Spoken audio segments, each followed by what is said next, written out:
I never thought I'd be the kind of person writing something like this. You know, those anonymous Reddit threads or YouTube story times where someone says, "I never thought this would happen to me, but here I am, heart in my throat, hands trembling even as I type this." Because 9 years of my life were wrapped around one person. My first love, my best friend, my anchor. And now they're just gone. Like I never existed. We met young, too young, maybe. It was the kind of teenage love that people say never lasts. But ours did. We grew up together, from awkward kids to slightly less awkward adults, and even though life tried to pry us apart, college, careers, long distance, we kept coming back to each other. Through every chapter, every stumble, every high and low, they were the only person, besides my late father, who made me feel like I was home. The last couple of years felt like the reward for all that struggle. We were finally living in the same city.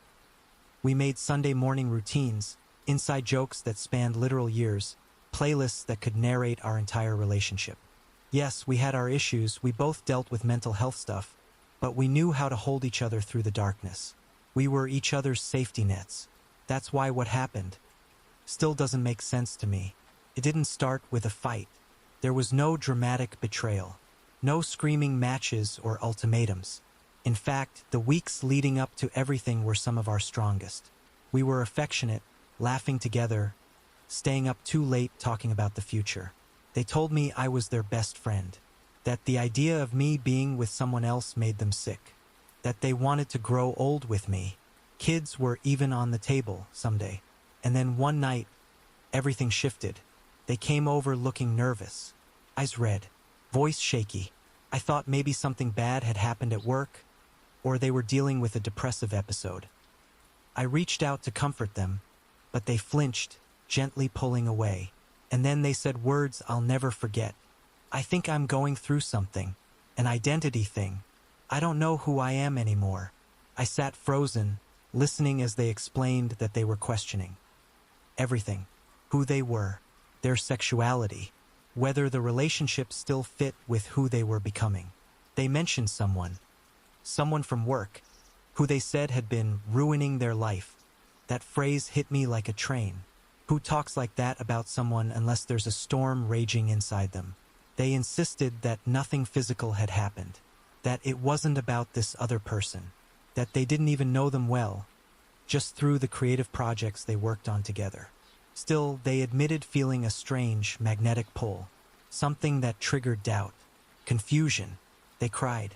I cried. And somehow I still found it in me to be gentle, to be understanding, to give them space. Even as my heart cracked wide open, that night I didn't sleep. I kept refreshing our messages, hoping for clarity. Instead, the next day, they sent me a vague, cryptic text implying a breakup, despite me begging them not to have these conversations over text. "I just don't think we're fulfilling each other anymore. I need time. I feel lost." I asked them, again and again, "Are you breaking up with me?" And they wouldn't say yes or no, just silence. So finally, in a haze of panic and pain, I wrote, "If you can't clarify this, then I guess this is goodbye." That's when they accused me of backing them into a corner, of saying hurtful things. I took a breath, apologized, backed off, and I meant it. I wasn't trying to trap them. I just needed something real to hold on to. Instead, I was left with silence. But I still loved them. I still believed in us. So the next day I reached out carefully, gently, and they said it again, that they needed time.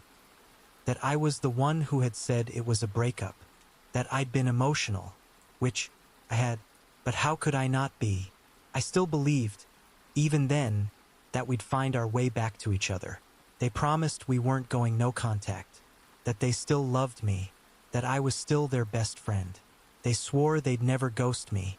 That promise broke before the week was over. For the first couple of days after that conversation, I clung to hope like it was oxygen. I told myself this was just a rough patch, that identity crises pass, that confusion fades. I had been there for them through breakdowns, depressive spirals, burnout. We always made it through. This couldn't be any different, right? We exchanged a few short check-ins, mostly initiated by me. I'd ask how they were feeling, if they'd eaten, if they wanted to talk.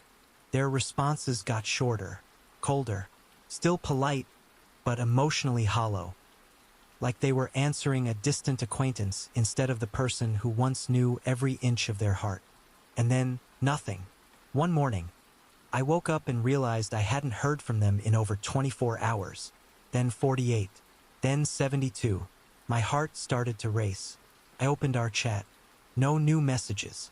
I checked their location. We had shared it with each other for years, just as a habit. And it was gone. Just like that, they turned it off. No explanation. I didn't want to assume the worst, but something inside me began to shift. That quiet little voice that had been whispering, "Something's not right," got louder. A few days later, I went to their social media and saw that our photos were gone. Posts, stories, tags, all erased. Like I had never been a part of their life. Like the 9 years we'd spent together had been scrubbed clean with a single click. But they hadn't blocked me. They still followed me, still viewed my stories, still showed up in the background like a ghost of a life I was still living alone. I told myself maybe they were just overwhelmed. Maybe they didn't know how to handle everything at once. But something about the sudden disappearance, the digital vanishing act, it wasn't just messy. It was intentional. And that's when the doubts really started crawling in. Because right before all of this, right before the ghosting, the breakdown, the identity crisis, they had been working on a project. A creative collaboration with someone from their job. An artist. Someone they said was just a colleague. Someone I had even met once, briefly. Back then, I didn't think twice about it. We were all in the same industry. Collaborating was normal. But as the weeks passed, I began to replay every little detail. The way they talked about this person nonstop. How they'd light up when telling me about their work together. The compliments. The inside jokes I wasn't part of. And most of all, the way they'd never really asked me how I felt about it. I found out later that this person had come to stay with them for a weekend, to work on the project. That was right around the time I stopped hearing from them. They never told me they were staying over. Never checked in to see if I'd be okay with that. Never even gave me the courtesy of pretending to care. And I remember something even more disturbing. The one time I met that person, they looked right through me, like I wasn't even there, like I was just a shadow in the room. I tried to shake it off, told myself I was being paranoid. That attraction didn't equal cheating. That maybe I was just the collateral damage of someone else's self-discovery. But the signs were there. They had told me point blank that this person was haunting them, that they were confused, that they didn't want me to hate this person, almost as if they were preparing me for something. Planting the seed of empathy so I wouldn't blame them when everything collapsed. And it worked, because even now, I don't know where to place the anger. At them? At the person who stayed over that weekend? At myself? For not seeing it coming? I kept thinking about those messages, the ones where they promised they wouldn't disappear, where they said they still loved me, that I hadn't done anything wrong, that I was still their best friend. But if that was true, why was I alone? The day of their work event crept up like a storm cloud. I knew it was coming. They'd been preparing for weeks. It was something big, something they had poured their soul into. And even though we weren't officially together anymore, whatever that even meant, I still wanted to show up for them. We'd spent 9 years being each other's person. How could I just stay home? I sent them a message that morning. Simple, respectful. I know things are weird between us, but I'd still like to come support you. No pressure. Just let me know. No reply. Hours passed. Still nothing. I sat there, phone in hand, waiting for something. A yes, a no, even a please don't. But silence said more than any word could. My heart told me not to go. My instincts begged me to protect what little dignity I had left. But something deeper, maybe desperation, maybe love, told me I couldn't let this pass. What if this was the last chance? The last moment I could look them in the eyes and remind them I was real? So I went. The venue was buzzing. Lights dim. People everywhere. I stood in the back, trying to stay invisible. My stomach twisted as I scanned the room for them. And then there they were, across the crowd. The moment they saw me, I felt it. Shock, discomfort, guilt. They looked like they'd seen a ghost. And maybe they had. I approached slowly, careful not to corner them. I said gently, "I can leave. I didn't come here to talk. I just wanted to support you." But they didn't tell me to go. Instead, they pulled me aside. Their eyes were red, like they'd been crying. Maybe for days, or maybe just before they saw me. The words came pouring out. "I'm sorry. I didn't expect to see you. I thought you'd be angry. I'm not here to fight," I said. "I just needed to be here for you." They started talking about everything, about how lost they felt, about how the attraction to the person from work had spiraled into something they didn't know how to name, about how they didn't understand what was happening inside them.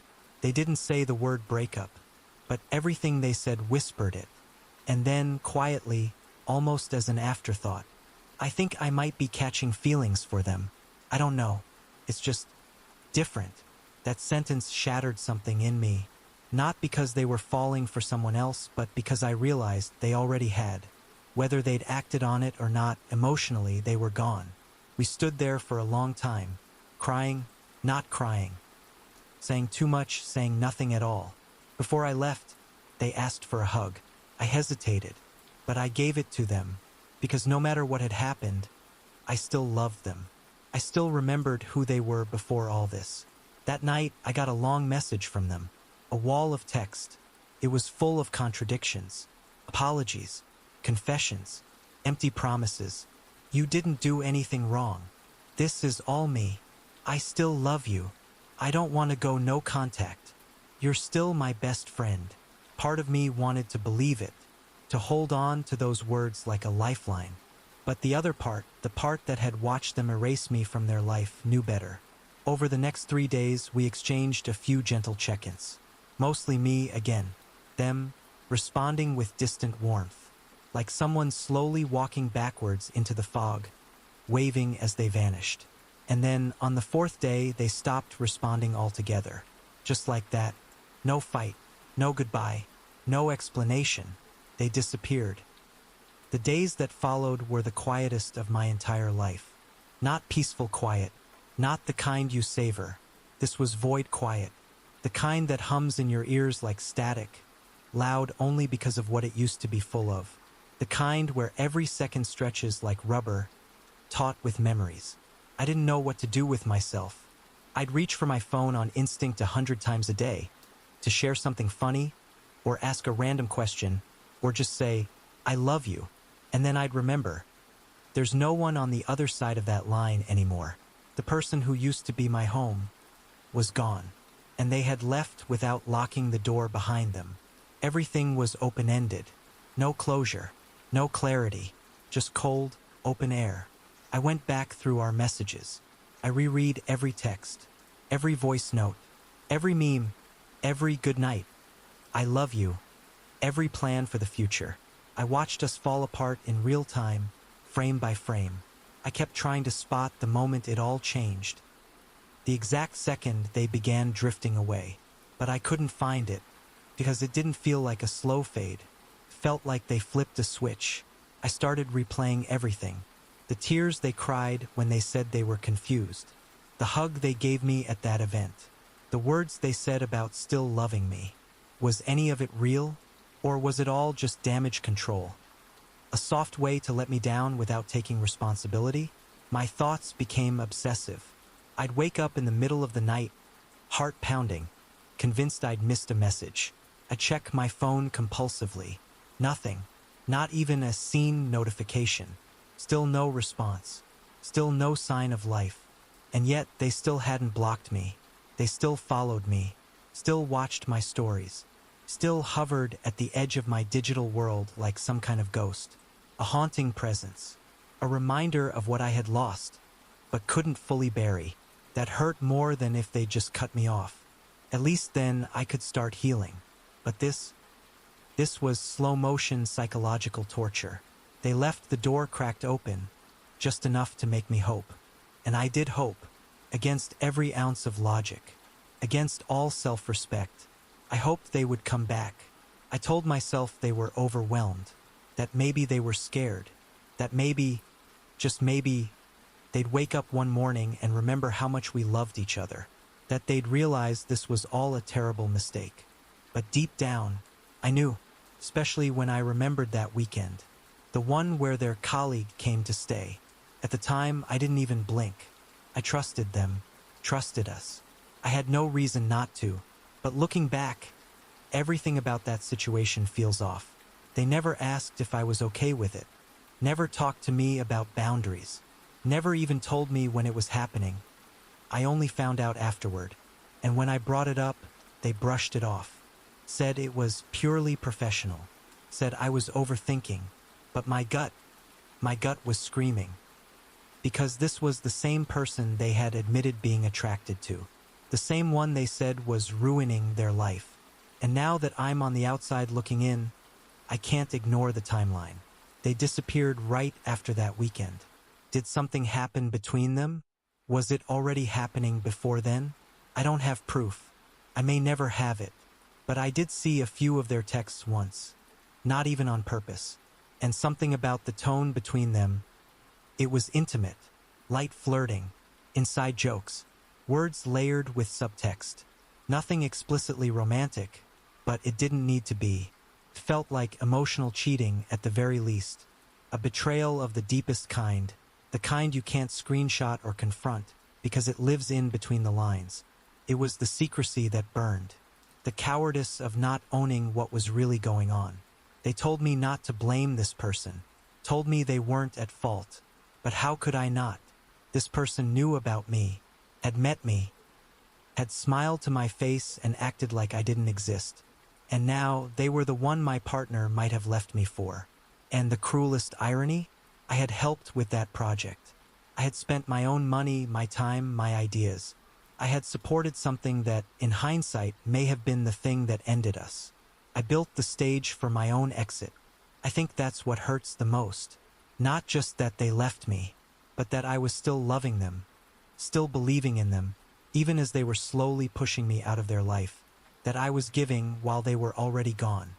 I've spent weeks, months now, trying to make sense of what happened, trying to understand how someone can go from "you're my favorite person in the world" to vanishing without a trace, from making plans to grow old together to acting like I never existed. And the only question that keeps echoing in my head is, what did I do that was so unforgivable? Was I too much? Too emotional? Too devoted? Was it wrong of me to send those texts after they started pulling away, to pour my heart out, to try to fight for us? Did I back them into a corner, like they said? Or did I just want them to see me, to tell me the truth? Because here's the thing. If they had looked me in the eyes and said, "I'm sorry, I don't love you anymore," I would have been devastated, yes, but at least I'd have something to bury. Instead, they gave me a coffin with no body, just questions and confusion and the crushing weight of my own overthinking. It's a special kind of torture, being ghosted by someone who claimed to love you deeply. It's not just the absence, it's the erasure. They removed our photos from social media, cut me out of their digital life like I was a bad memory. They turned off their location, stopped replying, disappeared, but didn't block me. They left the door open, just enough for me to trip over it every single day. And still, they watch my stories, still follow me, still linger. And I ask myself, why? Is it guilt? Is it control? Is it just indifference dressed up as passivity? I don't know, and I may never get the answers I deserve. But here's what I do know. I was loyal. I was present. I was honest. I showed up. I didn't deserve to be left without a goodbye. I didn't deserve to feel like a mistake. I didn't deserve to watch them fall in love with someone else while I was still trying to hold us together. They say, don't blame the other person. But I do. Not entirely, but enough. Because they knew. They knew about me, knew what I meant to them, and they still inserted themselves into the space that belonged to us. That's not innocence. That's disrespect. And maybe the worst part of all of this is that they'll never see the version of me that was destroyed by this. They'll move on. They'll create with this new person. Laugh, flirt, build new dreams, while I'm left behind, picking up shards of a life that no longer makes sense. Some days I still think they might come back. I hate that I think that. I hate that I check my phone like some kind of addict, waiting for a text that will never come, hoping for a miracle of decency, a moment of courage where they say, "I'm sorry, you didn't deserve that. You mattered." But I know better now. They're not coming back, not as the person I loved. That person is gone. What remains is just a memory, a ghost, a version of them frozen in my mind, laughing, dreaming, making pancakes at 2 a.m., saying forever like they meant it. I'm not healed. I'm not over it. Some nights I still cry myself to sleep. Some mornings I wake up hoping it was all a bad dream. I question my worth. I second-guess my kindness. I overanalyze my love. But bit by bit, I'm starting to reclaim myself. I'm learning to sit with the silence without begging it to turn into sound.